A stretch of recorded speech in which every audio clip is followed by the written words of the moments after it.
আশা করি আপনারা সবাই ভালো আছেন। আপনাদের দোয়ায় আমিও ভালো আছি। আজকে আপনাদের সামনে যে টপিক নিয়ে আলোচনা করব সেটা হচ্ছে ব্যাংক সম্পর্কে ধারণা। আমরা জানি ব্যাংক একটি আর্থিক প্রতিষ্ঠান।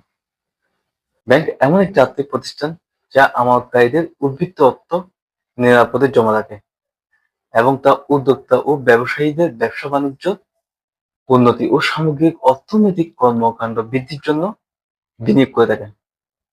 মূলত ব্যাংক আমানতকারী, উদ্যোক্তা ও ব্যবসায়ীদের মধ্যস্থতাকারী প্রতিষ্ঠান। আরপি কিন্টের মতে, ব্যাংক এরূপ একটি আর্থিক প্রতিষ্ঠান যার প্রধান কাজ হল উদ্বৃত্ত অর্থ সংগ্রহ করে অন্যদের ধার দেওয়া।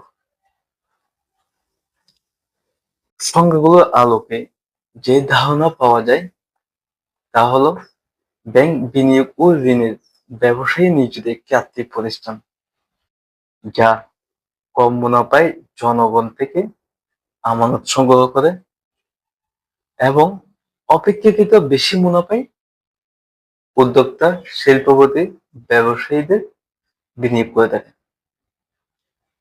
ব্যাংক জমা স্লিপের মাধ্যমে আমানতকারীদের থেকে জমা গ্রহণ করে, বিল বার্তা অন্য ব্যাংক থেকে সংগ্রহ করে এবং বিদেশ থেকে প্রেরিত রেমিটেন্স প্রদান সহ বিভিন্ন আর্থিক লেনদেন সম্পন্ন করে।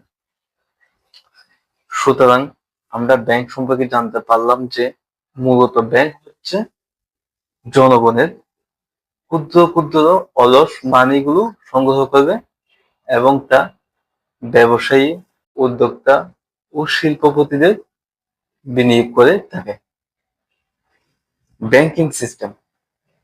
ব্যাংকিং ব্যবস্থায় একক ব্যাংকিং, শাখা ব্যাংকিং, গ্রুপ ব্যাংকিং ও চেইন ব্যাংকিং ব্যবস্থা রয়েছে।